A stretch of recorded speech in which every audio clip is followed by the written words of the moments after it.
Overnight, the world experiences a shutdown of all water and electricity. The temperature has plummeted by 100 degrees. I am the only one able to sit at home, playing games by the fireplace. Neighbors all step out of their houses to complain. In this extreme cold, people are sure to freeze to death. Furthermore, no one had the foresight to prepare instant noodles. So, even if they don't freeze, they'll starve. But I've hoarded an entire Walmart's worth of supplies in my house. The girl I've had a crush on for 18 years brazenly asks me for food. I unashamedly send her a picture of steak and wine. She instantly recognizes it as top-grade Wagyu and a $100,000 bottle of wine. Immediately, she says she also wants steak and wine. Upon hearing this, I laugh. If she wants to eat, she can go to the supermarket herself. Turns out, a supernova explosion affected the planet, causing a global ice age. And, using my position as the warehouse manager of a supermarket, I have hoarded enough supplies to last 2 years. Who knew the girl would break into my house with a group of neighbors and steal all my food? In order to ration the food, they decide to start eating me. The girl even gleefully admits that she tricked me into opening the door. She wanted to take one of my thighs. In extreme despair, I would rather die. But when I open my eyes again, I've been reborn 3 months before the global freeze. In my new life, I swear never to be a bootlicker again, and I want to repay the pain of my previous life 1,000-fold. But the immediate priority is to hoard enough supplies before the end of the world, and build a sturdy safe house. Just as I'm considering where to start, a bright light flashes before my eyes. In the next second, I'm in a strange space. Looking at this otherworldly place, a bold idea pops into my head. If I could move an entire Walmart here, I would never have to worry about food and drink for 10 lifetimes. Just then, my stomach rumbles. Thinking about all the good things I won't be able to eat after the apocalypse, I head to the best restaurant in the city. A meal costs me $50,000. In the apocalypse, even a bowl of instant noodles can cost a life. It won't be easy to eat your fill then. This scene is witnessed by the girl I've been infatuated with for 18 years. A girlfriend standing beside her looks surprised. Fan Yuqing, you're so lucky. The bootlicker chasing you turns out to be a rich second generation in disguise. Fan Yuqing naturally wouldn't miss this opportunity and comes up to chat. Zhang Yi, what a coincidence. Hearing this, I laugh coldly inside. In my last life, I was tricked by her pretending to be pure and innocent. In the end, I became soup in her bowl. Although at this moment I really want to kill this bitch. It would also land me in jail. I have to wait until the end of the world. Immediately, I pull out my bank card and ask them if they want to go shopping at the supermarket, thinking to use these two as my free labor. As expected, they happily agree. Sure, we're neighbors. We can help you carry a bit. Who knew I would buy 2 full shopping carts and throw them to the 2? Free labor shouldn't go to waste. This leaves the girlfriend looking displeased. You're a big man. Aren't you going to do any of the work? Upon hearing this, Fan Yuqing hastily chuckles. I've done you a big favor today. You owe us a big meal. Hearing this, I laugh coldly inside. Of course, I'll have to treat you too well when the extreme cold comes. Not one of you will be able to run away. Just then, Auntie Lin from the neighborhood committee walks up with her grandson. Little Zhang, you can't eat all this by yourself. How about sharing some with Auntie Lin? After she says this, her 2-year-old grandson starts taking things from my shopping cart. I grab it back right away. Sorry, I don't even have enough for myself. Upon seeing this, the child immediately started making a fuss. Big villain, give it back to me, or I will kill you, he shouted. In response, I coldly said, dare to say that again. Believe it or not, I'll slap you to death. This yell made the child cry immediately. However, Auntie Lin wouldn't back down. What are you doing? A grown man haggling with a kid. I'll buy this box. I'll transfer you the money later. Stop acting like we're trying to take advantage of you. I immediately displayed my payment QR code, always saying later, either pay me now or go to the supermarket yourself. This move made Auntie Lin very angry. Once I got back home, Fan Yuqing winked at me. Don't forget to treat us, okay? After I sent the 2 of them away, I stored all the purchased food in the alternate space. Next, I had to build an impenetrable steel fortress with heating devices and medical supplies. It would be great if I could get some firearms, but I'm not in a hurry. There are still 90 days until the ice age. During this time, I have to sell off my property as quickly as possible. With money, I can always get what I need. The next morning, I came to the alternate space to check the freshness of the food. Although I can't store live creatures, the food remains as fresh as when I bought it. I took out my phone and contacted the best local restaurant and booked 500 tables of meals. I said I wanted to host a banquet for 3 days and 3 nights, but the hotel manager said the cost for 500 tables of food and drink will not be less than $1 million, and a deposit of $200,000 is needed in advance. Without any hesitation, I transferred $200,000 over. Then, I found my property certificate and went to the bank to mortgage it. After the apocalypse, money will become useless waste paper, but mortgaging the property and adding my own savings is only enough to build my safe house. I need more funds to purchase weapons and supplies. As I was thinking about how to get more money, a man in a suit walked up to me and said, "Bro, do you need money?" I was delighted. Money is coming when I need it. The man in the suit quickly brought me to another man. The man didn't beat around the bush and asked how much I wanted to borrow, but the interest rate would be a bit high. Upon hearing this, I rubbed my hands together. It doesn't matter if the interest is high. The main thing is to raise the money as soon as possible. So, I mortgaged the house that I had just mortgaged, and my Mercedes-Benz as well. After the transaction, both parties felt that they had made a good deal. I mortgaged a house worth $5 million and a car worth $300,000 for $4 million. In the end, I have to pay them $7 million back, but I also think they are really nice people. Just giving away away money for me to spend. Then, I came to the most famous War Dragon security company. In my previous life, a second-generation rich guy spent $2 billion to build a top-level safe house. As a result, that rich guy directly became the emperor in the apocalypse. At this time, a business manager came over and asked if I needed any help. I quickly walked up and expressed my idea, indicating that I wanted to build a safe house for the apocalypse. Hearing this, the business manager didn't say much and directly presented me with several plans for me to choose from. However, I was not satisfied with the plans above. Then I stated that the house should be reinforced with aviation materials. The balcony glass should use the highest strength bulletproof glass and add an air filtration system and a 360-degree no blind spot monitoring system. The front door should be made of the same material as the bank's anti-theft door, and I asked the manager to find a way to get some guns. After seeing my requirements, the business manager was surprised. With these renovations and some weapons, this would be a fortress. The final plan required $8 million. After I paid the deposit, I asked them to start work immediately and said that the balance would be paid within 3 months. Next, I need to get some weapons for self-defense. I called the owner of a hunting club I know and got a few sets of crossbows as weapons from him. Just then, the 500 tables of banquet I ordered also arrived in batches by truck. This attracted quite a few people from the neighborhood. This is the delivery truck from a 5-star hotel. These several trucks of food would cost at least $1 million or so. After a while, the food for 500 tables filled my entire house. Without wasting any words, I put them all into the otherworldly space. With all these delicious foods, plus the ingredients I had ordered before, I basically don't have to worry about food and clothing for the rest of my life. The next day, the security company's workers came to start building the safe house. This scene attracted quite a few neighbors' attention, who ridiculed me, asking if I had taken the wrong medication. But I didn't care. When the end comes, you'll know who the real joke is. Then I found Manager Joe from the company, and I bought a part of the warehouse's supplies at twice the market price. Next is to transport these things home little by little. My recent hoarding activities also attracted the attention of Fan Yuqing. She then asked if something was going to happen recently, even saying that she had been thinking about me lately. As for this bitch's fake concern, I didn't want to respond at all. This really pissed Fan Yuqing off. Zhang Yi, this bootlicker, actually dares to ignore me, but she was still curious about my sudden hoarding. However, her best friend just scoffed. If something big is happening, the country will definitely notify us. Just try your best to catch Zhang Yi, this bootlicker. Half a month later, my safe house was successfully built. In order to ensure the employer's safety, the manager also installed a surveillance system on each floor. I was very satisfied with this. Next is to wait for my last batch of supplies to arrive. Soon, several trucks of drinking water arrived in succession. At this time, Uncle Yu from the same neighborhood looked curious. Little John, what are you doing with all these barrels of water? Thinking that Uncle Yu was one of the few good people in my past life, I whispered, the weather this year is going to be very unusual. It's best to stock up on some supplies to prevent extreme cold as soon as possible. Upon hearing this, Uncle Yu was half skeptical, but seeing the serious look on my face, he believed it. In the following period, I tried my best to exchange all the money in my hands for various supplies. 3 days before the advent of the extreme cold end days, I specifically went back to the warehouse and invited all my colleagues for a cup of milk tea. After they drank it, everyone fainted. In order to move the entire Walmart warehouse with peace of mind, I had already put sleeping pills in the milk tea in advance. After shutting down the surveillance equipment, I went to the warehouse and immediately put all the rows of goods into the otherworldly space. With the help of the otherworldly space, I quickly emptied the entire warehouse. Just then, a box in the corner caught my attention. When I opened it, it was the cold-resistant tech product that was stocked a few days ago. It was said to be able to withstand temperatures of -100 degrees. With these supplies, even if facing the coldest ice age, I have nothing to fear. To prevent exposure, I also directly gave myself a dose of sleeping water and then laid down on my colleague and fell asleep. 2.5 hours later, I was awakened by my colleague. Boss, something crazy has happened. Our warehouse has been emptied. Hearing this, I pretended to be surprised and jumped up. What the hell? Then, looking at the empty warehouse, I pretended to be upset and said, what happened? How are all the supplies in the warehouse gone? At this time, the manager called, inquiring about the loss of the warehouse supplies. Knowing that the whole warehouse was emptied all at once, the manager immediately cursed. How is this possible? Are you a mole and stealing for yourself? I gave an awkward smile. Manager, what do you take me for? Besides, I'm not that capable. I think we better report to the higher department as soon as possible, so as not to delay the investigation time. After hanging up the phone, I quickly comforted my colleagues. Everyone, don't be afraid. We who are upright are not afraid of crooked shadows. Soon, all the colleagues on duty and I were called to the police station for questioning, but nothing could be found out after the questioning. Then the cop told us not to leave Tianhai City rashly, in order to cooperate with the follow-up investigation. Soon this incident made the news in Tianhai City. No one could believe that hundreds of square meters of supplies disappeared without a trace in less than 3 hours. Just then, it suddenly started snowing heavily in the sky. I knew this was a prelude to the extreme cold, so I hurried home. 3 days later, the shockwave from a supernova explosion swept across the globe. This brought about a devastating disaster to the entire planet. The temperature began to plummet overnight. Looking at the heavy snow outside the window, I remained calm. What was destined to come eventually came, but at this time, the homeowner group became lively. After all, it was the first time the see such heavy snow in the south. I looked at all this with a calm face. Perhaps for many people, this might be the first time they saw snow, and it could also be the last. In my past life, the heavy snow lasted a full 3 months, and the temperature would get lower and lower, causing many people who had not stocked up on food in advance to freeze to death in this winter. On the second day of the extreme cold weather, the heavy snow at the entrance of the residential area had piled up to half a person's height. Even if people indoors turned the air conditioning to the maximum, they still shivered from the cold. But I, who had prepared various heating equipment in advance, was sleeping soundly. But just then, I was suddenly awakened by a ring of the phone. It was a call from the bitch, Fan Yuqing. She asked cheerfully, Zhang Yi, did you know about the temperature drop when you stocked up on supplies? You didn't even tell me, and now I'm freezing. Hearing this, I scoffed and directly hung up the phone. This pissed off Fan Yuqing on the other side. This bootlicker, he dares to hang up on me. Then she shamelessly texted me asking for food. After reading it, I laughed. She still wants to treat me like a bootlicker, huh? I directly sent her a picture of steak with wine. Fan Yuqing recognized at a glance that this was a top-tier Wagyu beef and a bottle of wine worth 100,000. She immediately said that she also wanted to eat steak and drink wine. After hearing this, I laughed. If you want to eat, go buy it yourself at the supermarket. After seeing my message, Fan Yuqing was furious, but after thinking about it, she calmed down. After all, she has to hook me, the fish, and I, full and bored, started watching TV. Just then, the tablet monitoring the building suddenly made a noise. I saw Auntie Lin on the screen solemnly saying, everyone, don't panic and scramble for supplies. This extreme weather will last at most 2 or 3 days. Our neighborhood committee will help everyone through this. Rushing for supplies will only lead to price increases. If anyone dares to hoard supplies, I will report to the authorities. But just then, a voice sounded behind them. Auntie Lin, how can you determine that this heavy snow will not last long? You are blocking everyone from going out to buy things. Will you be responsible if something happens? Hearing this, the surrounding homeowners also echoed, if we don't hoard supplies now, will you be responsible if we run out of food later? Auntie Lin quickly stated that the neighborhood committee would take responsibility for this matter. Then she pointed at me and cursed, Zhang Yi, don't stir up trouble here. This is an illegal act. But I didn't bother to deal with her and turned around to go back to my super safe house. A week passed quickly, but the heavy snow outside showed no signs of stopping. I was having fun at home as usual. Suddenly, a message came in on my phone. I saw Auntie Lin in the group chat, calling me out by name to go shovel snow. I didn't even think about it and directly refused her. With such heavy snow falling, we'd be shoveling slower than it's falling. Clearly, Auntie Lin was just trying to pick a fight. This got her gnashing her teeth in anger. Then, Auntie Lin commanded in the name of the neighborhood committee, Zhang Yi, you must go out and shovel snow. Whoever dares to lead the opposition will certainly be dealt with by the organization after the snow disaster ends. Seeing this, I said coldly, such a show of authority. Then I quickly typed a bunch of text and sent it out. How come I don't see you calling out the rich kids in the neighborhood? Just picking on us honest people. Auntie Lin, since you're so capable, why don't you go ask Su Hao and Qin Jinghao to shovel the snow? Qin Jinghao is the boss of a construction project. He has hundreds of people under him, and Su Hao is a well-connected rich kid. In my past life, these two guys broke into my house and took all my food. Hearing what I said, other people also started making a commotion in the homeowner group. Zhang Yi is right. If you dare, go ask them. Seeing the messages, Auntie Lin was immediately cursing. Clearly, my words made it hard for her to step down, so she could only grit her teeth and call out the two in the group to shovel snow together. Qin Jinghao, seeing the message, immediately started cursing. Are you fucking crazy? I'll kill you if you bother me again. Su Hao also echoed, what a big idiot, taking the homeowner's money and acting high and mighty every day. Now you really think you're the boss. I don't even bother to deal with you poor ghosts. Seeing this message, Auntie Lin was so angry that she didn't dare to say a word, but directly pointed the finger at me. Zhang Yi, you're really trying to make trouble for me, aren't you? You'll be satisfied if no one goes out to shovel snow, won't you? I picked up my phone, turned on the voice message, and scoffed. Did you come to me to seek a sense of existence after being scolded by someone else? Believe it or not, if you talk any more nonsense, I'll kill you. Seeing my serious tone, Auntie Lin immediately backed down. Just then, a loud bang came from my front door. I heard Qin Jinghao outside yelling, Zhang Yi, weren't you pretty cocky in the group chat just now? Believe it or not, I'll kill you. At these words, I picked up my crossbow and went to the door. It's not certain yet who's going to kill whom. I shot him directly through the shin with an arrow. Injured, Qin Jinghao fell to the ground, wailing incessantly. He never imagined that I, a seemingly honest person, would be so ruthless when I took action. Little did he know that this was only the first step of my revenge. With temperatures now at minus 100 degrees, Qin Jinghao's leg, which had been shot through, was surely not going to be saved. If not treated in time, he could only die slowly in this freezing weather. Qin Jinghao, bearing the severe pain, staggered into the elevator. He could never have imagined, having only met me a few times, that I wanted to kill him directly. This realization made Qin Jinghao shudder with fear. So, he immediately took out his phone and dialed the emergency number. However, the whole city was already covered in heavy snow, and the hospital's ambulance simply couldn't make it. Left with no choice, Qin Jinghao could only go home and treat his wound himself. Fortunately, the weather was freezing cold, and his foot was almost numb from the cold. Then, with a grim determination, Qin Jinghao pulled the arrow out. Then, he took out his phone again and made a threat in the homeowner group. Zhang Yi, wait for me. Watch me kill you. Facing his threat, I naturally wasn't afraid, and responded confidently. Keep talking, and I'll disable your remaining 2 legs. This scene stunned the onlookers in the group chat. After all, as the area tyrant, Zhang, this was the first time someone dared to confront him directly. Soon, he picked up the phone and summoned his hundreds of followers. In no time, a swarm of followers, each holding their own weapon, rushed over in grandeur. After learning about what had happened, the leading bald guy came to my door with his followers. "You offended our bro How. Today will be your death anniversary." With that, he slashed directly at the door. But the next second, his machete was flung away. This scared the gangsters out of their wits. How many people had this kid offended? His home was fortified stronger than a turtle shell. Watching the scene from my security camera, I laughed with disdain. "Are you guys hungry? Try harder." Seeing the bunch outside the house swearing and fuming, I suddenly had an idea. Immediately, I took a water hose and connected it to the kitchen faucet. "Why are you so angry? Let me cool you down." The gangsters outside saw the door lock suddenly open and were instantly alert. Upon realizing it wasn't an arrow, they had a good laugh. Who would have thought that the next second, the hose would spurt out cold water? Soon, a bunch of them fell to the ground, frozen. Only 3 managed to escape. Seeing this scene, I was quite pleased. In this freezing weather, cold water is more lethal than any weapon. On the other side, the 3 little guys who escaped were huddled together, shivering. Zhang looked at them and yelled, "What happened? How did you guys, a whole group, not manage to bring a small brat?" Hearing this, the 3 hastily explained. Zhang Yi was too cunning. He turned the front door into a burglar-proof steel door. We chopped for a long time and only scratched some paint off. The key was he sprayed us with cold water. Upon hearing this, Zhang's face immediately darkened. No wonder the door felt a bit hard just now. But don't worry, I don't believe this kid can hide in there forever. Send a few men to keep watch at his door day and night. When he dares to show his face, tear him to pieces. Little did he know, the food stored in my house, not to mention for a lifetime. Even if it were for 10 lifetimes, it wouldn't run out. On the other side, Uncle Yu was leading a few people to clear the snow from the entrance of the residential area, planning to dig a path to the supermarket to replenish food. However, they couldn't shovel as fast as the snow fell. After a while, they gave up and prepared to go back. Watching this scene, I sighed. Human power is simply no match for a disaster of this scale. Although the TV is actively reporting to reassure all citizens that the country is launching a final offensive against the snow disaster, only I know that 90% of all organisms globally will freeze to death in this snow disaster. My crush of 18 years was the first to send me a greeting. "Zhang Yi, are you okay?" Seeing the message, I couldn't help but laugh. If it wasn't for her eating my most important part in my previous life, I would have still seen her as a pure lotus. So, I replied indifferently, "I'm fine." Then Fan Yuqing shamelessly asked me for something to eat, saying she would return the favor later. Faced with my crush's request, I agreed without hesitation, then sent her a picture of a lobster to whet her appetite, adding with a mocking tone, "I'm already full." Seeing this, Fan Yuqing got angry and decided to kick me out of her pond. At this time, her bitchy best friend sent me a message. "Why are you so dumb? Fan Yuqing is really angry right now." Seeing the message, I laughed again. They're really good at acting. One playing good cop, the other bad cop. Huh? The bitchy best friend didn't give up and continued. "The snow can't last that long. Starve for a few meals and seduce Fan Yuqing first. Wouldn't that be a big win?" Regarding this, I ignored her disdainfully and simply responded with a "oh." This response infuriated her. How did this bootlicker suddenly become enlightened? Fan Yuqing could only sigh. Why did my attitude towards her undergo such a drastic 180-degree change? At this point, her bitchy best friend suggested, "If we lose one bootlicker, so be it. Don't we still have others?" Hearing this, Fan Yuqing's eyes lit up and she immediately called other bootlickers. Soon,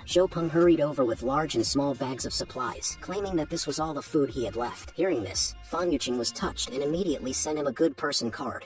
Peng, you're a really good person." Before Peng could express his loyalty, her bitchy best friend promptly closed the door. In no time, 3 days had passed, but the heavy snow was still falling non-stop. Munching on a chicken leg and looking at the time on my phone, I thought, the real drama is about to begin. The next moment, the entire neighborhood plunged into darkness. Soon, neighbors began stepping out of their homes, asking each other whether they had electricity. Now with water and electricity cut off and air conditioning no longer functioning, it was genuinely getting cold enough to kill. After finishing my chicken, I picked my teeth and then turned on a generator I had prepared in advance. I was fortunate to have died early in my past life. Otherwise, I too would be freezing like the rest of them. At this moment, Auntie Lin from the neighborhood committee was shivering while holding her grandson. She never expected the snow to last so long. A message came into the neighborhood group chat. They say this is a once in 100,000 years global blizzard. We might be on the brink of a mass extinction event. Several major cities in the country have already been overrun. Everyone must stockpile more supplies. After reading the message, Auntie Lin was shocked. She never imagined the snow disaster would be this serious. At that moment, she hatched a plan. She must trick everyone into giving her their food before they receive the news. So, Auntie Lin promptly posted a message in the owners group. "Everyone, don't worry. This disaster is temporary. Workers are currently repairing the water and power outage. The officials have issued an order. Due to these extraordinary circumstances, the neighborhood committee will conduct unified management of all property owners. Anyone who does does not cooperate will be arrested and interrogated by the police. Upon seeing the message, Chen Zhenghao began to curse in dissatisfaction. Although he had a lot of underlings, he dared not confront the police. Meanwhile, Auntie Lin continued in the group chat. Due to the severe impact of the blizzard on everyone's lives, the neighborhood committee has decided to collect supplies from each owner and distribute them uniformly to help us all get through this crisis. On seeing the message, I couldn't help but laugh. It was the same old trick as in my previous life. Then Auntie Lin sent me a private message. Little Zhang, you usually work in a warehouse and must have hoarded a lot of food, right? Besides, you bought 3 truckloads of stuff last time. Everyone is in trouble now, and it's your turn to do your part. After the crisis, we will certainly repay you. On hearing this, I chuckled coldly. You old hag, your hands were also dirty in my death in the previous life. Just you wait. I immediately replied with a voice message. That's great. I just ran out of supplies at home. Auntie Lin, when you collect the supplies, make sure you share some with me. Seeing my message almost made her explode. This kid had hoarded several truckloads of supplies. How could he possibly run out so soon? Realizing that she and her grandson were depending on my supplies, Auntie Lin swallowed her anger and kindly replied, Little Jean, this is an order from the organization. You must comply. Once the snow disaster is over, I will definitely report your good deeds to the organization. On seeing her message, I laughed again. If I hadn't died early in my previous life, I might have believed her lies. So, I picked my teeth and replied, Auntie, I'm not lying to you. I really don't have anything to eat at home. Why don't you take the lead and send me a few packets of instant noodles first? Upon hearing this, Auntie Lin could no longer restrain herself and furiously retorted, Zhang Yi, refusing to hand over your supplies is the same as opposing the organization. I will definitely report you to the organization for disciplinary action. I mocked her. You represent the organization? You're not even a civil servant, not to mention a public institution staff. Why don't you ascend to heaven? It's okay for you to show off normally, but now that things are like this, you still think you're so important. As soon as I said this, it made Auntie Lin so angry that she smashed her old-fashioned phone. This little brat dares to talk to me like that. After all, I'm a leader in the community. After failing to get any advantage from me, Auntie Lin turned her attention to other homeowners, thinking, it doesn't matter who I can deceive, as long as I can deceive some. 2 days quickly passed. Under Auntie Lin's coaxing, quite a few homeowners had actually sent their supplies to her home. Looking at this scene, I sneered in my heart. What a bunch of fools, believing in some great Samaritan in this post-apocalyptic world. Now, the whole world is plunged into chaos. Without enough supplies, they could only wait to die. Soon, many homeowners began to tag Auntie Lin in the group chat. Wasn't it said that the supplies would be distributed evenly? We've run out of food at home. Start distributing some to us. But Auntie Lin merely scoffed at the messages. What a bunch of idiots. These supplies were obtained through my hard work. How could I possibly give them away so easily? Just then, her phone rang. Seeing that it was Chen Zhenghao, she broke out in a cold sweat. What does he want with me? On the other end of the line, Chen Zhenghao said coldly, Auntie Lin, you have quite a method. You've actually deceived everyone's supplies into your home. Hearing this, Auntie Lin feigned innocence, saying it was the arrangement of the community committee, and she was just doing her duty. Chen Zhenghao laughed. That's perfect. Over 10 of us here are waiting for you to distribute the supplies. Hearing this, Auntie Lin coughed lightly. These supplies haven't been sorted out yet. Some homeowners haven't handed in their supplies. We can't start distributing them yet. The next second, the area tyrant Chen Zhenghao, along with his underlings, burst into her house. Seeing this, Auntie Lin's face turned pale. How dare you break into a civilian house? Is there no law anymore? To which Chen Zhenghao responded with a slap. And you think you've been lawful, deceiving everyone's supplies? Today, I'll act in the name of justice. Meanwhile, I watched the scene on the surveillance, cheerfully eating a sausage. The dogfight was finally about to begin. At that moment, I had a brilliant idea. If watching alone is fun, sharing it with others would be even better. With a love for drama, I immediately posted the surveillance video in the homeowners group chat. Surely, everyone's reaction to this would be quite amusing. On the other side, Chen Zhenghao and his gang had already broken into Auntie Lin's house, instructing his subordinates to take away all the food, not leaving a single thing behind. Hearing this, Auntie Lin hurriedly clung to Chen Zhenghao's leg. You can't take everything. Some of the supplies here are what I hoarded myself. Without these supplies, how would my grandson and I survive? Chen Zhenghao let out a cold laugh. That's none of my business. Get out of here. With that, he directly kicked Auntie Lin away. Her grandson was stunned by this scene, and then picked up a small knife to avenge his grandmother. He managed to accurately stab one of the punks, a yellow hair, in the butt. The severe pain made him forget about moving things, and he kicked the boy away in response. Witnessing this, the other thugs burst out laughing. Since when did Yellow Hair learn to kick? He actually managed to kick this little brat away. Despite the intense pain in his butt, Yellow Hair played along. How cool am I? Right. Someone should have recorded that moment. Auntie Lin fell in front of her grandson. Little who, my dear grandson. But Chen Zhenghao, watching this scene, showed no sympathy. Instead, he sneered. This is what you get for deceiving us. Your neighbors. We're just dispensing justice. On the other side, many homeowners watching this scene also clapped and cheered. Ha ha ha. Serves the big liar right. Such thunderous methods are necessary to deal with swindlers like her. Without Bro How, we'd be helpless against this kind of rogue. Seeing these messages, I laughed. You people really don't understand the crux of the problem. Today, Chen Zhenghao can break into Auntie Lin's house. Tomorrow he could break into yours. But all this has nothing to do with me. My 2 2-meter-thick steel door wouldn't yield even if he came with a tank. Soon, Auntie Lin was pleading for help in the homeowner group. Does anyone have hemostatic drugs, anti-shock medications, and antibiotics? My grandson was injured by Chenjenghao. Dr. Zhou needs these medications urgently for surgery. Upon hearing this, my eyes lit up. Dr. Zhou Care was a savior-like figure in the previous world. Fortunately, we have neighborhood Dr. Zhou Carrier to save her grandson's life for now. At this point, Auntie Lin was pleading continuously in the homeowner group for medicine, promising to kowtow in gratitude to anyone willing to provide it. However, this only resulted in mockery from many homeowners. So you plan to kowtow in a chat group? Dr. Zhou, a kind-hearted beauty, saved your grandson. Why should we help you? After deceiving us of our supplies, you still have the audacity to ask for our help. Seeing this, I sighed. This was karma for Auntie Lin. Furthermore, the snowstorm had been going on for over a week, and the outside was practically paralyzed. Even if the boy was saved, how long could everyone last without food? At this point, the snow outside the community had almost buried up to the first floor. Many people had already heard from the news that this was a global snowstorm that occurs once every 100,000 years. No one knew what this snow disaster would turn into. Soon a week passed in a flash, and the whole world was almost buried in the snowstorm. In some cities in the north, the temperature had even dropped to negative 100 degrees Celsius. Many residents who tried to evacuate southwards ended up freezing to death on the road. In the homeowner group, Auntie Lin began to play the morality card again. My dear grandson has been hungry for 2 days. He's just a child. Are you really going to stand by and watch him die? She stated that she was willing to pay a high price for supplies. Seeing this, the homeowners started to inflate the prices, and the last pack of instant noodles was even sold for $2,000. Seeing this, I laughed. These people are not taking the apocalypse seriously. In a little while, you'll think paper money is too hard even to use as toilet paper. As a second-generation rich kid with some business acumen, Suhao started to hoard supplies at a high price. He was very clear that money in this apocalyptic world would become as useless as waste paper. He had to get rid of it while it was still useful. At this time, a single mother in the group sent out a plea for help, stating that she and her daughter were about to starve to death, hoping that everyone could help her. Seeing this, I laughed. In the past life, this woman and her daughter managed to survive for a long time. This Xiaolime is not as simple as she seems. 10 days passed quickly, and as usual, I was enjoying my time at home. At this moment, the phone on the table rang. Seeing the caller ID, I let out a cold laugh. This bitch finally couldn't stand it anymore, so I opened the video chat and sarcastically said, "You all look thinner after not seeing each other for a while." Behind me, the sight of food made the two people drool. "Why do you still have so much food in your house, Zhang Yi? Is it because you hoarded it last time? And with this weather of negative 100 degrees, why are you sweating?" Upon hearing this, I smiled. "Oh, this? I installed a fireplace at home. This thing is very warm. I feel like going for a run outside." Upon hearing this, Fan Yuqing immediately tried to butter up to me. "Brother Zhang Yi, you're so awesome. You're so well prepared. Could you let Fan Yuqing come over and take a shower?" Inside, I scoffed. Do they still take me for an old lecher? So, without a second thought, I rejected her invitation, even taunting her, with the temperature at negative 100 degrees. "Make sure to keep warm." Fan Yuqing was instantly infuriated at my words. "Zhang Yi, don't go too far. We are freezing and starving. It's fine if you don't help, but don't make sarcastic comments." Hearing this, I laughed. "You still think I'm an easy target? If you want food, go find your rich kid. Besides, we're not related. Why should I help you?" With that, I stylishly ended the video call. On the other side, Fan Yuqing was already furious. She never thought that I would be on the path of a bootlicker's counterattack. At this moment, her best friend chimed in with some fair words. "Zhang Yi is quite good. It's you who missed the opportunity. Otherwise, we could be enjoying the things at Zhang Yi's house right now. He is much stronger than that so-called rich second generation. If I had known you would fail, I would have gone for it myself. Now everything has been revealed, and we end up with nothing." At this, Fan Yuqing was already furious. "Lin Caning, you bitch. Still speaking in favor of Zhang Yi. I'll kill you." Soon the two bitches were wrestling on the bed. Meanwhile, the government, seeing that they could no longer hide the news of the snow disaster, issued an announcement on television. In order to meet everyone's electricity needs, power supply would be provided from 1 to 2 o'clock every day, but the voltage would only be enough for low-power appliances. Currently, all major power plants are shut down, and power is scarce. Everyone is encouraged to use electricity sparingly to prevent large-scale power outages. Soon, the homeowner group was lively again. "Did you see the news? Turns out the rumors online are true." Just as everyone was on edge, suddenly someone offered to sell instant noodles, $5,000 a pack. Any takers? Seeing this, I didn't know whether to laugh or cry. Knowing that we're in an apocalypse, yet still wanting to exchange life-saving supplies for this worthless paper. Under the current circumstances, filling one's stomach is above all else. When everyone is hungry, who would care about this useless paper? On the other side, after wrestling for 2 minutes, Fan Yuqing and her friend finally calmed down. Since the soft approach didn't work, we'll go hard. With that, Fan Yuqing picked up her phone and contacted her #1 bootlicker, telling a wild story about how Zhang Yi wanted to tarnish her purity just because he had food. Xiao Peng was instantly furious upon hearing this. This Zhang Yi is such a scumbag. If I don't take this guy down, I'll be letting down my bootlicker identity. Seeing Xiao Peng was hooked, Fan Yuqing immediately got close to him. "Little Xiao Peng, let's find a way to take his house, and then we can live together, okay?" Xiao Peng agreed without a second thought, but before that, they needed to prepare some weapons. In a short while, the three of them, each carrying a kitchen knife, arrived at my doorstep. Then Zhou Peng, hiding the knife behind his back, knocked on the door. Brother Zhang Yi, are you in? It's old Joe. As colleagues, could you lend me some food? I'll trade you with fever medication. Unbeknownst to them, I had already seen the whole scene clearly through the surveillance camera. Seeing the weapons in their hands, I was ready to explode with anger. Do you guys really think you can kill me? If the tiger doesn't show its power, you'll mistake it for a sick cat. Then, I picked up the hose, attached it to the tap, and decided to give them a chilling shower at -100 degrees. At that moment, the piled up waste caught my attention, and an idea sprang to mind. I picked up the hose and approached the door, shouting, "Don't worry, I'll make sure everyone gets enough to eat." The three of them, thinking that I was about to open the door, excitedly raised their weapons. But the next second, a pile of feces sprayed through the small window of the door onto them. Fang Yuqing immediately realized it was a pile of feces and started to vomit on the side, while Zhou Peng was furious. "Zhang Yi, if you have the guts, come out. I'll kill you." At this, I just laughed. "Don't say I didn't give you a chance. If you have the guts, come in." Hearing this, Zhou Peng, seething with rage, raised his kitchen knife and struck my front door, only to find that the door was unharmed. Instead, his hand was injured from the impact. Watching this scene, I couldn't help but laugh. My 2-meter-thick security door isn't something you can break just by saying so. I really don't know what you're thinking, and I've stockpiled as much as a Walmart warehouse in my house. I'm not worried at all about them keeping watch outside, even if I never go out in my next life. What can they do to me? I was suddenly woken from my sleep by a gunshot. Even though I knew the maliciousness of human nature would be exposed in the post-apocalyptic world, the sudden gunshot still gave me a big fright. There was actually someone with a gun in this community. So, I quickly picked up my tablet and started checking the surveillance footage. It turned out that Chen Zhenghao and his men were going around robbing houses. After the water supply was cut off, most of the residents would go out to dig snow for water during this time period, and Chen Zhenghao was taking advantage of this time to loot supplies. Once the supplies were gone, even if they used the accumulated snow as food, they wouldn't last long. After robbing supplies, Chen Zhenghao didn't forget to assert his authority in the homeowners group chat. "We've been snowed in for so long. From now on, I, Chen Zhenghao, am in charge of this building. Anyone who tries to undermine me, this will be your fate." He then posted several intimidating photos. Seeing this, I couldn't help but sigh. Chen Zhenghao's ruthless tactics were no doubt why he had been so successful in society before the apocalypse. However, his ammunition and followers were ultimately limited. They couldn't possibly face off against all the residents of the building. Just then, I was added to a new group chat. Several homeowners were vehemently denouncing Chen Zhenghao's actions in the chat, saying that we all had to unite to resist such a tyrant. Even if he has a gun, he can't stop all of us. But when asked when to take action, a few clever ones suggested that we needed to plan this carefully. After reading these messages, I couldn't help but laugh. The loudest critics were also the most hesitant to take action. They were all just talk. At this point, Uncle Yu, a retired veteran, chimed in the chat. "We can't let Chen Zhenghao continue like this. Otherwise, we're all doomed. If you all are scared, I can lead the charge. Let's all rise up together." Uncle Yu's words garnered a lot of support from the homeowners. Some offered to provide weapons. Others suggested tactics, saying Chen Zhenghao was only one man and we could ambush him. Seeing all this support, Uncle Yu continued. "Besides the gun, Chen Zhenghao has about 5 or 6 people with him. I alone won't be enough. We need a dozen or so young guys to ensure our safety." Just as everyone was eagerly preparing to volunteer, a woman suddenly spoke up in the chat. "Auntie Lin just tricked us out of our supplies. Who knows if Uncle Yu, you won't do the same. If you lead everyone to surrender, what about the rest of us who are old, weak, women, and children?" I absolutely disagree. Hearing this, I really wanted to smack her. This woman was the one who stirred up gender conflicts in the past life. In this post-apocalyptic world, if you can't even trust a retired veteran, who can you trust? Soon, the homeowners were divided into 2 factions. The radical faction thought we should unite against Chen Zhenghao now. The conservative faction suspected Uncle Yu was a spy, saying whoever wants to be the scapegoat can be one. Watching the 2 sides bicker for 2 hours, I couldn't help but sigh. This scene was exactly the same as in my past life. Back then, it was these conservatives who kept passing the buck, resulting in the majority of homeowners being brutally killed by Chen Zhenghao. But what does this have to do with me eating my curry rice with corn, green peppers, tomatoes, and chicken? On the other side, Chen Zhenghao, backed by his gun, was still robbing houses everywhere, not even sparing his own followers. Anyone who dared to resist would be taken away with a single shot from Chen Zhenghao, but he knew it well in his heart. Without this gun in his hand, these subordinates might not necessarily obey him. Then he ordered his men to collect all the bodies. Watching this scene from the surveillance, I immediately realized that this guy was planning to use these people as backup food. It seems it's time to find an opportunity to confront this guy. The next morning, the leader of the conservative faction, Lu Tiantian, sent out a cry for help in the WeChat group. "Everyone, come save me. Isn't Uncle Yu a veteran? You all should be able to fight them off." As the impact on the door behind her grew more intense, Lu Tiantian grew more anxious and said, "I'm in trouble. None of you will be able to escape." But as soon as her words fell, the door behind her was broken open by someone, and then she was dragged out like a dead dog. Her ordeal didn't evoke sympathy. Instead, it drew mockery from the radical faction. "Serves you right for being a turtle. Your retribution has come, hasn't it?" On the other side, Fang Yuqing and her girlfriends were also very nervous when they saw this scene. If they didn't come up with a plan soon, their turn would come soon. At this moment, Fan Yuqing had a plan. She must spread the news that Zhang Yi, that guy, had hoarded a large amount of supplies, and then unite everyone to take over his house. So, I was quickly added into a group chat of a mutual aid group. I saw Fan Yuqing at me in the group chat and said, Zhang Yi, it's too dangerous for everyone to live separately now. Your door at home is particularly solid. We lack a secure base. I hope you can join our team. And now everyone must unite. If you are alone, you will be dealt with by Zhenghao soon. Seeing the message, I couldn't help but laugh. They want to pull the same stunt as in the previous life. So, I replied indifferently, I'm fine. I'm used to living alone in this little broken house of 150 square meters with heating and electricity. Seeing this situation, the group chat immediately exploded. Old John, don't be so short-sighted. Everyone needs to unite now. Fan Yuqing also echoed on the side. Saving a life is better than building a 7-story pagoda. You can save 7 people now. That would be a 48-story pagoda. What responded to them, however, was the message of me leaving the group chat. This made Fan Yuqing and the others stunned on the spot. When did this bootlicker evolve into a cool guy? Soon, they began to discuss how to capture my fortress. Glasses Man suggested that as long as everyone was well protected, then directly force the door. They will surely take down that guy in one fell swoop. Brown hair on the side agreed, and I used to work in a lock company. I can open any lock on the market. So, they all agreed and came to my door to start prying the lock. They even prepared a few umbrellas to prevent cold water. As a result, Brown hair pried for half a day, found that he couldn't even budge my lock. I, who was in front of the surveillance, was sneering in my heart. This 5-layer reinforced security door of mine is comparable to the anti-theft level of a bank vault, and you, an ordinary lockpicker, want to pry it open? Then I activated the high-voltage electric defense feature. Brown hair was shocked to a grimace. Help me, please. However, Brown hair man soon fell to the ground, his body emanating a puff of black smoke. This sight stunned Fan Yuqing, who was standing by. The high-voltage electricity had Brown hair man's hands still stuck to the door. Witnessing this, I didn't feel any guilt. At this moment, Glasses Man pointed at the door and swore loudly, Zhang Yi, you damned beast, come out. We came to talk to you, and you just killed someone. Now Lu Tao is dead because of you. Don't you think you owe us an explanation? Hearing this, I just laughed. You guys came to pry my door. I don't think there's any need to explain your intentions, I said, shaking my head. I then loaded my crossbow. Isn't it better to stay alive? In the next second, an arrow flew out of the small window at the door, hitting Glasses Man's left arm squarely. Seeing this, Xiaopeng hurriedly helped Glasses Man up. They didn't expect me to be so ruthless and quiet, as I had intended to take their lives right off the bat. Just as they had barely moved a few steps away, 2 more arrows flew out of the small window, striking Xiaopeng and another neighbor accurately. Seeing this, Fan Yuqing and the other 2 women started to flee, afraid that they would be the next to get hit if they were a step slower. Once they returned to their lodgings, the 3 men who were hit by the arrows lay on the ground howling in pain. If not treated in time in such extreme cold weather, the wounds would necrotize. Moreover, the arrows were rusty. Without antibiotics or other medicines, they could only wait for death slowly. Thinking of this, Glasses Man regretted his actions terribly. At this moment, Zhou Peng's cousin, Wang Min, walked up to Fan Yuqing and slapped her in the face. It's all your fault, you damn woman. Didn't you say that only Zhang Yi's door is strong? How come there are crossbows? No wonder you were standing so far away just now. Did you know it all along? Fan Yuqing looked wronged. I didn't know. When we went there last time, he didn't use them. At this moment, Zhou Peng quickly stepped forward and shielded Fan Yuqing behind him. Cousin, stop. It's not Fan Yuqing's fault. I can vouch for her. Seeing her cousin evolving from a bootlicker to the bootlicker king, Wang Min felt disappointed. Little did she know that the one who ran the fastest just now was herself. Now, the only thing they could do was to contact Dr. Zhou in the community for help. After a while, Zhou Care came to Wang Min's house to check the wounds of the injured people. However, after seeing the wounds, she looked surprised. This is the same as the wound I treated for Zhenghao a while ago. It's also an arrow wound. Then Zhou Care said that the wounds were too deep. Without professional equipment, the success rate of surgery was less than 20%. Furthermore, the iron arrow was rusty all over. Without antibiotics or similar drugs for treatment, they could only wait for death. Upon hearing this, Wang Min immediately shed 2 lines of clear tears. She and Zhou Peng had grown up together, and their relationship was very deep. She then felt her knees. Dr. Zhou, you must find a way to save my cousin. Zhou Care turned her head and said, if we rashly pull out the arrows without medication, the consequences will only be worse. I hope you understand. At this moment, Fan Yuqing stepped forward. I remember a month ago someone delivered a batch of drugs to Zhang Yi's house. There must be plenty of antibiotics and similar drugs. Why don't we ask him for some? Hearing this, Glasses Man looked excited. Really? Then you go find Zhang Yi. He caused my injury. He has to take responsibility. However, Wang Min on the side expressed, we were almost killed by him just now. How could he possibly give us medicine to save our lives? Hearing this, Fan Yuqing looked unconcerned. We just wanted to take over his house. We didn't harm him. Besides, we're the ones who got hurt. We're the righteous ones here. Hearing this, Zhou Care was rendered speechless. You guys deserve to get shot. Suddenly, Wang Min pointed at Fan Yuqing and said loudly, then you'll be in charge of getting the medicine. Zhang Yi once pursued you. You're the most suitable person to handle this. Bootlicker King Zhoupeng also chimed in. Fan Yuqing, we'll have to trouble you this time. I can only protect you when my arrow wound is healed. Hearing this, Fan Yuqing had no choice but to agree. However, thinking of my attitude, she had no confidence. The only plan now was to try making a phone call. Soon, she dialed my number and said, Lu Tao and Zhoupeng are dying. Can you help them? Upon hearing this, I laughed. So what if they die? Everyone has to die sooner or later. Besides, you don't really think you can survive this snow disaster, do you? The city is blocked by heavy snow, and this building has become an isolated island. Once the existing supplies are used up, if you don't starve to death, you will be killed by Chen Zhenghao. Upon hearing this, Fan Yuqing sobbed tremulously. Zhang Yi, I know I was wrong. It's all my fault. I let down your true feelings, but I've come to my senses now. Can you forgive me? Zhoupeng and the others were shot by you. If they don't get medicine, they will die from infection. At this point, Wang Min snatched Fan Yuqing's phone. Zhang Yi, don't be so heartless. Keep some goodwill. You never know when you might need us in the future. Hearing this, I laughed. Guess why I shot them with rusty arrows? I never intended to meet you again. And how do I know you won't suddenly turn against me? Upon hearing this, Wang Min hurriedly argued. How could we? We are good citizens. I cut her off. Good citizens wouldn't try to take over someone else's house. But well, helping you isn't impossible. Given that I have been pining after Fan Yuqing for 18 years, I might consider letting her come over alone. Hearing this, Fan Yuqing excitedly grabbed the phone. Zhang Yi, brother, I'm willing. From now on, Fan Yuqing is yours. Do whatever you want. Her best friend, Lin Kening, also excitedly moved closer. Take me with you. Take me with you. But Fan Yuqing slapped away Lin Kening's hand. My brother Zhang Yi only wants me. You should just stay here and behave yourself. As soon as she finished speaking, Wang Min slapped her across the face. You shameless woman. You've caused everyone so much trouble, and now you want to run off. No way. Bootlicker King Zhoupeng also looked shocked. Fan Yuqing, how could you do this to me? Didn't you say you hated Zhang Yi the most and wanted to be my woman? Upon hearing this, Fan Yuqing immediately started arguing. Is it wrong for me to pursue a better life? If I stay with you, when the supplies run out, we'll all just wait to die. Zhoupeng, isn't loving someone about wanting them to have a happy life? Although you gave me a few bags of supplies, Zhang Yi has a whole Walmart stashed in his house. Hearing this, Bootlicker fell to the ground, defeated in the battle of love before it even started, and Fan Yuqing just turned around and left without a second look. Lin Kening threw her to the ground. Why should you get all the benefits? Wang Min also pointed at Fan Yuqing and scolded. You only think about yourself and don't consider everyone else. If we're not doing well, you shouldn't either. Shokir, who was watching their infighting, was speechless, but she still kindly reminded, the wounds have only been temporarily treated. Without medicine, you all need to be prepared. Upon hearing this, Glasses Man had a sudden idea. I have a way to deal with Zhang Yi. From the video he sent us, it's not hard to see that his house is fully stocked. Now we just need to tell everyone in the building about this. If we can't deal with him, someone else surely can. Then we can get a share of the benefits from the sidelines. Upon hearing this, Fan Yuqing panicked. Don't be so shameless. How can I live a sweet life with brother Zhang Yi if you do this? As soon as she finished speaking, Wang Min raised her hand to slap her. You dare to be so brazen, you shameless woman. At the critical moment, Zhoupeng stepped in front of Fan Yuqing. Sister, hold on. My love for Fan Yuqing is genuine. I will win her over with time. Sooner or later, Fan Yuqing will fall in love with me. Then, he confidently looked at Fan Yuqing. Don't be afraid. I'm here. This angered Wang Min so much that she almost wanted to slap this bootlicker to death. However, she decided to focus on the pressing matter first. She quickly posted some photos of delicious food in the homeowners group. Everyone is almost reduced to eating tree bark, but Zhang Yi is having sumptuous meals every day. Do you think that's fair? Seeing the message, Chen Zhenghao drooled all over the floor. This kid is hiding so many good things in his house. That's perfect. I can get my revenge for old grudges. Upon hearing this, the homeowners group exploded. Some people were trying to morally bind me, asking me to distribute my supplies to everyone. Some people, just for a meal, asked me to become a father to their child. There were even those who were willing to hand over billions in assets, just to live in my house. Seeing the message, I just laughed. Why? Am I close with you? Why should I share my supplies with you? Thinking of these people breaking into my house in the past, I felt a fire in my belly. Now the tables have turned. I thought, let's see how I'll play with you this time. Seeing my reply, Bootlicker King and others looked dumbfounded. Is Zhang Yi not afraid that we will unite against him? Others, seeing my cold-heartedness, began to blame me in the group chat. If you hadn't secretly hoarded supplies, we wouldn't be living like this. You must atone for your sins and donate the supplies to everyone. Besides, what's the point of living alone? Young people should have the spirit of contribution. Watching them bicker back and forth, I couldn't be bothered to engage with them any longer. Then, looking at the falling snow outside the window, I mumbled, staying at home every day is quite boring. It seems I should find some time to go out and stroll around. Luckily, I still have a few snowmobiles hidden in my pocket dimension. Once I deal with this group, it might be time to see what the outside world is like. Just then, my phone suddenly received a notification. It was a plea for help from Dr. Zhokir. Mr. Zhang, our home's medicine and supplies have been completely exhausted. Upon seeing the message, I instantly recalled what Zhokir looked like in my previous life. Her death was due to her giving her last food to Xiaolime and her daughter. However, I didn't immediately immediately agreed to her plea, despite a good impression of her from the last life. The prettier the woman, the more dangerous. I don't want to die at the hands of a woman after barely getting another life. I wouldn't provide help without being completely sure of her trustworthiness. So, I responded, I can provide supplies, but you need to exchange something for them. Upon seeing the message, Zhou Qi immediately agreed to become my private medical assistant. If I still wouldn't agree, she could only sacrifice something else. But I did not agree to her terms, and instead, I said, I can provide you with medicine and food, but you have to do me a favor. Those neighbors are about to collapse soon, and they will definitely take action. I need you to be my spy, to acquire their action plans. So, the choice is in your hands now. You can choose to follow the crowd and be a bystander, or you can choose to betray them and side with me. Upon seeing the message, Zhou Qi fell silent. If she chose me, she would have to face all the homeowners in the building with me. But what she didn't know was that my house had long been turned into an iron fortress by me. Even if they came with a tank, they couldn't break in. The reason I did this was just to find an excuse to test her. At this moment, Glasses Man sent me a final ultimatum. Zhang Yi, I'll ask you one more time. Will you hand over the supplies in your hand or not? Seeing the message, a cold smile appeared at the corner of my mouth. This guy had overstepped his bounds. I responded cheerfully, even if I were to feed my food to the pigs, I wouldn't share a bit with you. This angered Glasses Man, grinding his teeth. Very well, Zhang Yi, you still dare to talk tough even when death is imminent. You brought this upon yourself. Don't say we didn't give you a chance. Soon, a chat group was established to denounce me. Chen Zhenghao solemnly said inside, don't worry, everyone, for this operation to eliminate Zhang, I only need half of the supplies. After getting the supplies, I swear I won't harm anyone. Glasses Man also echoed, let's put our past grudges aside for now. Our primary goal is to take down Zhang Yi at once. On the other side, after some consideration, Zhou Qi finally agreed to my terms. She was very clear in her heart that she, a woman alone, couldn't hold out for long without clinging to a strong figure in this apocalyptic world. Soon, I received a warning from Zhou Qi and Uncle Yu. Glasses Man and his gang have decided to launch a full attack at 2:30 tonight. To this, I was not panicked at all, but just curious about what kind of mess this group would make. At this point, Zhou Qi sent another message. Those people have gone crazy. Aren't you going to come up with a plan? But I just laughed at her message. I glanced at the guns laid next to me. All fear stems from inadequate firepower. I replied, you don't have to worry about all this. Remember not to follow along with their action. I'm only warning once. With that said, I picked up the gun in my hand. Just sit back and enjoy the show. Soon, it was 2:30 in the morning. A group of people armed with weapons came marching towards my house. We must kill that shameless, selfish ghost, Zhang Yi, this time. Soon, the corridor at the entrance of my house was surrounded by Chen Zhenghao and his gang. Zhang Yi, come out. If you don't want to die, this is your last chance. I saw this scene from the surveillance and couldn't help laughing. I didn't bother being polite with them. I turned on the high voltage device. Just as a few youngsters were about to break down the door, they were electrocuted into a charred state, emitting a puff of black smoke. Seeing this scene, the others were frightened and dumbfounded, and they wanted to escape. But as soon as they turned around, they were blocked by Chen Zhenghao and his gang. Chen Zhenghao pointed his gun at a person's head. If you dare to enter the battle, be prepared to die. Keep smashing the door. I don't believe this high voltage electricity can last a year. Glasses Man, their strategist, immediately came forward to encourage them. Don't be afraid, everyone. We must avenge our fallen comrades. As long as we work together to break this iron door, what awaits us inside are a cozy fireplace and endless food. Encouraged by Glasses Man's words, the residents who originally wanted to leave were instantly filled with fighting spirit. They picked up a wooden stake and continuously smashed my door. For a bite of food, everyone was exerting all their strength. Listening to the rhythmic thudding coming from outside, I also became interested. So, I instantly retrieved a large speaker from another space. Seeing you all so hardworking, let me play a tune for you. Hearing the battle song, the neighbors seemed to be injected with a stimulant, hitting the door even harder. However, after half an hour of relentless beating, a few of them were panting and fell to the ground. What kind of door is this? We've been hitting it for so long, but only a tiny scratch was left. It seems we won't be able to break it open without years of effort. At this moment, Glasses Man, who works at a bank, stepped forward and immediately identified it as a bank vault grade door. He said, such a door can't be breached even by a tank, let alone wood. Hearing this, the others looked shocked. Then, is there no way to open the steel door? Glasses Man sighed. Unless we can find the world's top locksmith, there's no chance to open it without the key. While he was explaining, I had already come to the door with my crossbow. So professional, I murmured and then shot an arrow. Seeing Glasses Man get shot, the other residents in the hallway panicked. Zhang Yi actually has weapons. Glasses Man and Chen Zhenghao didn't even tell us. Some of the slower neighbors were quickly turned into sieves by my arrows. Looking at the neighbors scattered around on the floor, I felt no guilt. If they want my life, there's no need for me to be polite. Just then, Glasses Man had an idea. Everyone, don't panic. I have a plan. Zhang Yi's steel door might be thick, but the wall is still made of cement bricks. I don't believe we can't break it down. Hearing this, the neighbors seemed to understand. We have so many people, we can definitely break his wall in less than half an hour. A few neighbors immediately mustered up their strength and started smashing the wall with vigor, while Glasses Man kept encouraging them. Sure enough, in a short while, cracks started appearing in the wall. Seeing this, a big man smashed the wall with even more force, but the next second, a metallic clang echoed. The impact numbed the man's arm. Glasses Man rushed forward and exclaimed, exclaimed, "Damn it, the wall is made of steel plates too." Hearing this, several big men looked shocked. Who uses steel plates for wall construction? But they still didn't give up. They randomly hit different parts of the wall, hoping to find a weakness. Watching this scene, I couldn't help but laugh. I'm sorry to inform you that the outer walls of my house are reinforced with half a meter thick high-quality steel. Not to mention your hammers. Even if a cannonball came, I wouldn't be afraid. Soon, the neighbors realized that I must have known about the apocalypse in advance, which is why I built such a sturdy fortress. Glasses man grew angrier the more he thought about it. He knew about the snow disaster all along. This selfish and narrow-minded person, only caring about himself, ignoring the lives of everyone else. Some people couldn't bear this despair and started to cry on the spot. At this moment, Chen Zhenghao stepped out from the crowd. "What are you crying for? His walls are made of fine steel. But does that mean the ceiling and the floor are too? We will split up and start tearing down the place." I refused to believe Zhang Yi could have built a tortoiseshell. Hearing this, the neighbors were re-energized. They went up and down my house, hammering with all their might. Watching this on the surveillance, I chuckled. Chen Zhenghao has some brain power, but unfortunately, not much. After hammering for a while, they once again fell into despair. As it turns out, I did build my house into a reinforced tortoiseshell. Without power tools, they would need to hammer for years, without rest or sustenance, to have any chance of breaking this fine steel wall. At the thought of this, the stomach of a neighbor who had not eaten for 2 days and wasted so much energy hammering started grumbling. He wanted nothing more than to eat a large piece of meat. Thinking of meat, an idea suddenly popped into his head. He looked at a neighbor beside him and they both drooled at the thought. After realizing what the other was thinking, they awkwardly turned their heads away. Glasses man, on the other hand, was in despair. Are we really going to wait for death in this apocalypse? That damn Zhang Yi is so cruel. Why can't he sacrifice himself for the good of everyone? Then, a bright idea from Glasses man. I remember that Zhang Yi had floor-to-ceiling windows on his balcony when he renovated. Maybe we can break in from there. Hearing this, everyone's hopes were reignited. I refused to believe that Zhang Yi would seal his windows. With that, they got together and started moving towards my balcony using planks. Soon, they were outside my window, yelling and threatening. "Zhang Yi, it's best if you open the door yourself. Once we break in, you'll regret it." Hearing this, I calmly sipped my coffee. "You think you're smart, huh? And who says glass has to be more fragile than metal?" As expected, after knocking for a while, they found no traces on the floor-to-ceiling windows and could only vent their frustrations helplessly outside. Of course, I wasn't going to let them off so easily. I leisurely walked to the kitchen and picked up a homemade Molotov cocktail. "Since it's so cold, I'll help you warm up a bit." With that, I placed the Molotov cocktail into a small window in the room. The next second, a hole appeared in the ceiling of the balcony. By the time they realized it was a Molotov cocktail, it was already too late. Soon, flames engulfed one of the neighbors. The intense burning sensation made him wail in agony. Before long, he could no longer bear the pain and jumped off the balcony. Seeing this, several neighbors finally felt regret, pressing against the glass, begging for mercy. "In your previous lives, you turned me into feces and never showed any remorse." Left with no choice, they had to return the way they came, hoping that those behind them could help, but they were stopped by Glasses man and his group. "Got lost. Don't bring the fire over and involve us." Even hitting the first person with a wooden hammer, the man let out a cry and fell from the high building. Soon, those with no way out were burnt to charcoal in the fire. In the face of this scene, Glasses man and his group showed no mercy. Instead, they gathered around to warm themselves by the fire. The neighbors, starved and no longer arrogant, dropped their weapons, crossed the balcony, and came back to my floor-to-ceiling windows. "Zhang Yi, we were wrong. We just want a bite to eat. Please save us. We'll do whatever you want from now on." Listening to the pleas from outside the window, I sighed. "Don't be like this. It makes me feel so bad. I have a strange quirk. When I'm upset, I want to eat." Saying this, I started eating the noodles in my bowl. The sight of this made the people outside drool all over the ground. If only we could have some soup. I know that in this apocalypse, only human hearts are unpredictable, but now I have a better strategy. I then said to the people outside, "Of course, I, Zhang Yi, am not a cold-hearted person who wouldn't save people. I'll give you a chance. Bring me Chen Zhenghao's head, and I'll feed you these kinds of noodles for a week, enough for each meal." Hearing this, they all looked excitedly at Chen Zhenghao in the next building. At this moment, in their eyes, Chen Zhenghao looked like a delicious roast chicken. Taking him down would mean they wouldn't have to worry about food and drink for a week. Seeing their ill-intent gazes, Chen Zhenghao felt a chill down his spine. A feeling of "there are always villains trying to harm me" arose. Before he could think further, they charged towards him. However, under the threat of Chen Zhenghao gun, they dared not act rashly. At this moment, Chen Zhenghao received a bounty notice I sent in the homeowner group chat, saying that anyone who could kill Chen Zhenghao would receive a week's worth of food. Seeing the message, Chen Zhenghao ran off immediately, finally understanding why everyone was giving him hostile looks. The following day, bright and early, several neighbors had already set up an ambush for Chen Zhenghao. Although Chen Zhenghao had a pistol, his bullets were ultimately limited. Moreover, my impenetrable safe house was simply not something they could break through. From previous attempts, they had already lost 40 to 50 people. Rather than starving to death sooner or later, it was better to find an opportunity on the crippled Chen Zhenghao. At this time, Chen Zhenghao was scolding his two subordinates to go out and eat snow. He was well aware. At this moment, he was the little fat lamb in the eyes of all the property owners. Whatever he did, he had to act quickly. Just then, two neighbors who had been ambushing for a long time launched a sudden attack with kitchen kitchen knives. Seeing this, the two subordinates were shocked. Watch out for the back. However, it was already too late. Two neighbors with red eyes holding kitchen knives had already reached their back, yet they were shot down by him. At this time, Chen Zhenghao was panting heavily. Luckily, he responded quickly. Following that, Chen Zhenghao ordered his men to drag the two bodies back home, just worrying about having nothing to eat. These two reckless things even came to the door. Just at this moment, one of the subordinates exclaimed, "Quick, look at your back." It turns out that although Chen Zhenghao had just dropped the two men in time, he was still cut by a kitchen knife, leaving a long wound. Afterwards, Chen Zhenghao asked the subordinate to help him back to the room, while he made a call to invite Dr. Zhou to come and treat his wound. A moment later, Zhou Qi, carrying a medicine box, arrived at Chen Zhenghao's house. "I must make it clear in advance, I won't help you for free." Hearing this, Chen Zhenghao smiled. "Of course, I'll share some food with you." After saying that, he had a subordinate bring over a basin of chicken feet. However, seeing the food, Zhou Qi felt nauseated. Naturally, she knew what was in the basin. She immediately declared that she would rather die than eat such a thing. Chen Zhenghao on the side gave a lecherous smile. "I can't bear to see you die." He knew how important it was to have a doctor by his side in this post-apocalyptic world. After saying that, Chen Zhenghao reached out to touch Zhou Qi's cheek. "I will save you for the last." Seeing this, Zhou Qi quickly slapped his hand away and turned around to leave, but was stopped by the two subordinates behind her. "Why is Dr. Zhou in such a hurry to leave? You must stay here until my wound heals." Then Chen Zhenghao began to discuss plans with his subordinates. "Ever since I issued a bounty, Chen Zhenghao had become a fat lamb that everyone wanted to eat. Now he must quickly deal with the threat that I posed." So, Chen Zhenghao and his men decided to move next door to my house and keep a rotating watch, waiting for the moment I step out of the house to take me down. Zhou Qi, who heard their conversation, immediately got up pretending to go to the bathroom, but actually, she was telling me their conversation in the bathroom. I told her to stay there and keep observing. Soon, the door of Glass's man's house next door to me was knocked on, and then Chen Zhenghao and his men swaggered in. Knowing that they were going to live here, the couple of Glass's man didn't dare to say more. Fortunately, they had already hidden the remaining food on their bodies. There were so many empty rooms in this building, any one of them would be suitable to live in. Just at this moment, two subordinates landed a blow on the back of the couple's heads, and in no time, the couple fell in a pool of blood. Chen Zhenghao, standing to one side, gave a cruel smile. "I'm doing this for their own good. The weather is so cold, they would freeze to death sooner or later if they go out. Moreover, we have to store some food, don't we, Dr. Zhou?" At this time, in Wang Min's house, the three Glasses men lay on the sofa, wailing incessantly. Ever since their last unsuccessful attack on my house, their plan to forcibly take medicine had also failed. Now without the treatment of antibiotics and other drugs, their wounds had started to fester. A disgusting stench wafted through the entire hall. Seeing this, Glasses man was shocked. He had just graduated and was looking for a job. He didn't want to die so soon. The wounds of Zhou Peng and the others were in the same condition. If it were just a simple scratch, it would be okay. But alas, they were wounded by my rusty arrows. Without the use of antibiotics, their wounds would only get worse. At this moment, Zhou Peng ran to Wang Min. "Can you please plead with Zhang Yi for us again? Otherwise, we're all going to die." But Wang Min waved his hand. "I'm out of ideas." Zhang Yi is not easily persuaded. On the other side, after the bounty was put on Chen Zhenghao, he had begun to feel restless. He even feared that he would be ambushed by his subordinates in the middle of the night. So, he used meat and a pistol to threaten some residents to join his camp. Hearing that there was food, many people willingly joined. Seeing this scene from the surveillance, I couldn't help but laugh. Even if you have many people in your camp, Chen Zhenghao, what do you think they will do when there's no food left? Then I picked up the phone to call Zhou Qi, asking her about the situation on her side. I could only hear Zhou Qi nervously answering. "Chen Zhenghao's group has gone crazy. The existing food has been eaten up. They are preparing to start robbing houses. In these few days, many neighbors have already become their feces." Then she pleaded, "Can you save me? I haven't eaten anything for 2 days. I can't hold on much longer if this continues." Upon hearing this, I paused for a moment. Zhou Qi is the main surgeon at the nearby Grade 3A hospital. In the post-apocalyptic world, doctors are hard to find. We can't let her die so easily. So, I replied, "Don't worry. Once I finish this last task, I assure you will not want for anything." Just then, my front door was knocked. Zhou Peng was at the door, hysterical. "Zhang Yi, you coward. Come out. Fan Yuqing is starving to death, and you're still hiding in here. Are you a man?" Hearing this, I laughed. At this point, I'm willing to call you the last bootlicker in the apocalypse. So, I said flatly, "You're still thinking about Fan Yuqing at a time like this? You should think more about yourself. Given your current situation, the tetanus bacteria has spread all over your body. Even if I gave you antibiotics, it would be useless. I remember you've been a bootlicker for so many years. I don't think you've ever even held Fan Yuqing's hand, have you? Instead of waiting here to die, you might as well do what you want to do." Hearing this, Zhou Peng suddenly realized. He struggled to get up, staggering back up the stairs. After returning home, Zhou Peng rushed into Fan Yuqing's room, kneeling down before her with a thud. Seeing Zhou Peng in his state, Fan Yuqing was instantly scared into screaming. "Zhou Peng, what are you doing?" Zhou Peng, his eyes bloodshot, stared at her intently. "Fan Yuqing, will you marry me?" Fan Yuqing frowned. Disgust filled her eyes. She instinctively pinched her nose. "I won't." She shoved Zhou Peng to one side, bitterly saying, "Get out of here. You're about to die. You stink. I have to go find Zhang Yi. Who do you think you are? You're not even a spare tire in my book." Zhou Peng broke down. He had given so much for Fan Yuqing. Yuqing. Even his own life was at stake. But Fan Yuqing never had a heartbeat for him from beginning to end. In desperation, Zhou Peng grabbed Fan Yuqing's neck tightly, shrieking hysterically, "You love me. I'm going to die soon. Let's go to hell together. Together forever." Seeing this, Fan Yuqing fearfully slapped Zhou Peng. "No, get away from me. You smell so bad. Disgusting. You dare call me smelly? Isn't it because of you that I ended up like this?" Fan Yuqing, her face turning purple from Zhou Peng's grip, struggled desperately. "Who's to blame if you're useless? Desperate loser." Meanwhile, after a night of deep thought, Zhou Qi finally agreed to Zhang Yi's proposition. She knew it was a test from Zhang Yi. Although dangerous, if she didn't do it, she wouldn't last long under Chen Zhenghao. With this thought, Zhou Qi slowly walked towards the kitchen. She told Chen Zhenghao that she wanted to help in the kitchen. Hearing this, Chen Zhenghao thought Zhou Qi had come to her senses, nodding his head in approval. "That's best. I knew you couldn't resist. You still have some use for me now." Zhou Qi turned her head back and returned to her usual aloof demeanor. She slowly said, "I don't want to die. I want to live." Hearing this, Chen Zhenghao finally relaxed. He waved his hand nonchalantly and let Zhou Qi into the kitchen to help. Once inside, Zhou Qi picked up an axe and started to chop wood for the fire. Energy is scarce these days. Cooking can only be done by burning furniture. Although she had agreed to Zhang Yi's terms, she couldn't help but feel a bit hesitant about this kind of meat. After a while, a little brother asked Zhou Qi to watch the fire. "Don't let it go out." Then he turned and left to prepare the ingredients. Seeing this, Zhou Qi knew her chance had come. First, she pulled out a small bottle from her pocket, poured all the liquid inside into the pot. Then, fighting the nausea in her stomach, she carefully stirred the pot. At mealtime, she served everyone a large bowl of meat soup. Chen Zhenghao, looking at the steaming meat soup in his bowl, smiled. "I never thought the day would come when Dr. Zhou would join us." In order to gain their trust, Zhou Qi also served herself a bowl of soup and quietly went back to her room. They had no idea that Zhou Qi had drugged the meat soup. Back in her room, Zhou Qi waited silently for the drug to take effect. She had put most of a bottle of sleeping pills in the pot. These sleeping pills work quickly. Just one pill can put someone into a deep sleep in 30 minutes. Now all she had to do was wait and pray that Chen Zhenghao wouldn't notice she had tampered with the soup. In no time, Chen Zhenghao and the others fell asleep on the sofa. Seeing this, Zhou Qi knew the drug had taken effect. She took a deep breath and immediately messaged Zhang Yi. "I've given them a large dose of sleeping pills. They've all passed out. What are you planning to do next?" Zhang Yi replied flatly, "Drag them to the balcony." Seeing that Chen Zhenghao and his group were all here, I immediately let out a cold sneer. "You guys finally fell into my hands, huh?" Zhou Qi saw me smirking on the other side and nervously asked, "Do you plan to kill them all?" Hearing this, I smiled and directly tossed a hemp rope over. "You guessed wrong. The one to take action is you, not me. Now find the gun on Chen Zhenghao and throw it to me. Then tie them all to this railing." Upon hearing this, Zhou Qi hesitated. If she was really to kill, she didn't know if she could do it. Before she could think more, I pointed a handgun directly at her. "You only have this one chance. Miss it, and it won't come again." Seeing that I wasn't joking, Zhou Qi had no choice but to follow my instructions and tie up Chen Zhenghao and his group. Then she found that ostentatious handgun on Chen Zhenghao. Just then, I pointed the handgun directly at Zhou Qi's head, took out the gun's magazine, and then threw it over. Hearing this, Zhou Qi looked hesitant. "How do I know you won't suddenly turn against me?" But I just laughed. "Do you have any other options now? In such extreme weather, you won't last long without my help." Upon hearing this, Zhou Qi had no choice but to remove the magazine according to my instructions, and then she threw the handgun to me. After receiving the gun, I carefully examined it, confirming that it was the same one Chen Zhenghao I'd used before. I turned and went back to the room. Next, I took out a water pipe and opened the valve, spraying it directly at Chen Zhenghao's group. Zhou Qi was shocked to see this. This way of turning people into ice lollies was utterly cruel. Chen Zhenghao, who was sleeping soundly, was frozen awake on the spot. The few underlings next to him were also screaming from the negative 100-degree cold water. Looking at his bound hands and feet, Chen Zhenghao realized that he had been drugged. Immediately, he twisted his head to look at me. "Zhang Yi, you are so despicable." Hearing this, I just laughed. "You dare to call me despicable? It's time to send you guys on your way." With that, I opened the valve again. The next second, a thick column of water sprayed directly at several people. In such extreme cold, no one can withstand negative 100-degree water for 3 minutes. Sure enough, Chen Zhenghao and his group on the other side had already been frozen into ice lollies. Just at that moment, Zhou Qi received my call. "You've done a good job. You've passed the test." After hanging up the call, Zhou Qi collapsed on the ground. Though she could finally survive, she was no longer the white-robed angel. Under my guidance, Zhou Qi had successfully proven her value, and I naturally kept my word, deciding to let her live in my house. A moment later, Zhou Qi cautiously arrived at my front door. Although I could see from the surveillance that she didn't carry any dangerous items, I didn't dare to be careless, so I picked up the handgun, pointed it at the door, and said coldly, "The door's not locked. You can come in." Upon hearing this, Zhou Qi nervously pushed open the heavy steel door. Seeing her enter, I immediately locked the door, and Zhou Qi collapsed directly on the floor. At this moment, a long-lost sense of warmth was filling her body. Zhou Qi knew that I was living a decent life, but she didn't expect it to be this good. Apart from ample food, there was even a heating fireplace. Compared to the negative 100-degree weather outside, this was a warm paradise. But just as she was about to lose herself in this comfort, I put the gun directly to her back. "Dr. Zhou, don't rush to enjoy. You don't think you've passed my test that easily, do you?" Now Now you need to do one last thing. That is to prove to me you're not dangerous. Since you've chosen to align with me now, shouldn't we be honest with each other? Upon hearing this, Zhang naturally knew what I meant, so she took off her coat directly, exposing her figure in front of me. Of course, I had no time to admire, seeing that she had no hidden dangerous weapons. I handed her a bath towel. You've worked hard these days. Go take a hot shower first. You stink. Hearing this, Zhang couldn't help but complain internally, as if everyone lives as well as you. Life is even better than before the apocalypse. Soon, the sound of the shower was heard from the bathroom, and I was fiddling with the medical kit that Zhang had brought in the living room. I put everything like syringes into the different space. Though we were being honest, it's always better to be cautious. 2 hours later, Zhang, dressed in pajamas, emerged from the bathroom, her wet hair hanging down her back. There was a thrilling beauty about her. I then patted the sofa next to me, indicating for her to sit down. Next, I picked up the hairdryer and began to blow dry her hair. I didn't let you live here because you're pretty, but because you're of some value to me. But you have to understand, this is my home. Allowing you to live here is a great favor, so it's best not to have any bad intentions. There's surveillance all over this room. Once I find you plotting against me, I'll have no qualms about killing you. Then I pointed to the room next door. You'll live there from now on. Without my permission, you're not allowed to wander around. Hearing this, Zhang replied softly. She was very clear about the consequences of being thrown out by me. Then I continued, Dr. Zhou, you're a smart person. I hope you can do as you say. Of course, I won't treat you unfairly. At this point, I walked behind Zhou.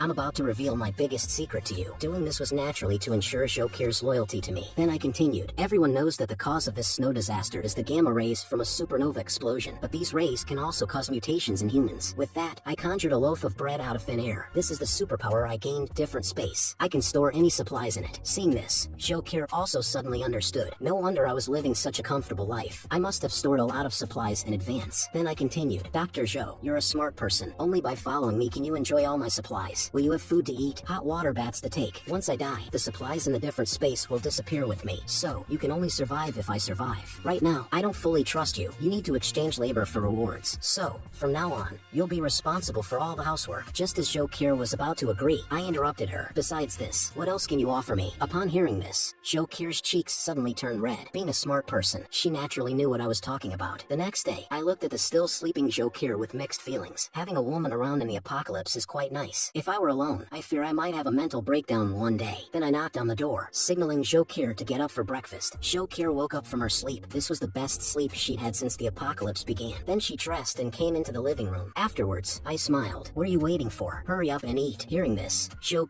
didn't hesitate. She picked up the hamburger on the table and started eating it hungrily. Seeing my half-smiling expression, Zhou realized her eating manners were not good, so she sat up straight like a well-behaved child. After Zhou was full, I tossed her a thermal coat. This coat is a high-tech product from before the apocalypse. It can withstand temperatures down to -100 degrees. Then I gestured for Zhou to come out with me. Zhou was puzzled. What are we going to do? At this, I gave a cold laugh. Obviously, we're going out to smash those icicles to pieces. Those scum, even if they're frozen into icicles, are still disgusting to look at. Of course, I mainly want to set an example. Hearing this, Zhou started to think, holding the baseball bat. Although these people were indirectly killed by her, she still hesitated to smash them. Before she could think too much, I made a gesture of invitation. Dr. Zhou, it's your turn to take the stage. Seeing this, Zhou couldn't say anything else. She immediately climbed over the balcony and went to the other side along the board. Then, she raised the baseball bat in her hand and smashed it down on the people frozen into icicles. Watching this, I took out my phone and started recording. Seeing this, Zhou was puzzled. Are you recording? I want to show those dishonest guys. Who's in charge of this building now? At this, Zhou didn't hesitate and continued to swing the baseball bat in her hand. At this moment, she didn't care about her angel in white image. As long as she could survive, that's all that mattered. However, what she didn't expect was, right after I posted the video in the owners group, not only did the neighbors not blame her, they applauded her. Some even wept for joy at the sight. After all, Zhang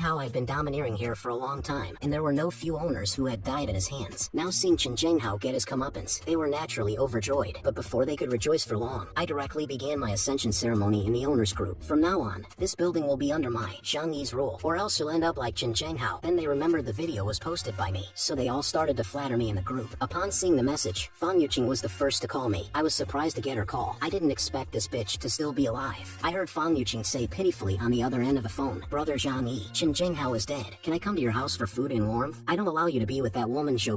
You belong only to me. Hearing this, I just laughed. So, you're not dead after all. Hearing this, Fan Yuqing seemed to understand. I get it now. Brother Zhang Yi thought I was dead, and that's why he's with that woman Zhou, right? I'm coming to live the good life with you now. But her best friend and Wang Min were not happy about this. Their miserable lives were all because of Fan Yuqing. They would naturally not allow Fan Yuqing to have a good life. Soon, the sound of the three women fighting with each other came from the other end of the phone. Seeing this, Jokir hurried over. She felt a sense of crisis at this moment, afraid that I would run away. This scene suddenly gave me a wicked idea. Fan Yuqing, in the last life, you made me turn into shit in despair. This time, it's your turn to experience despair.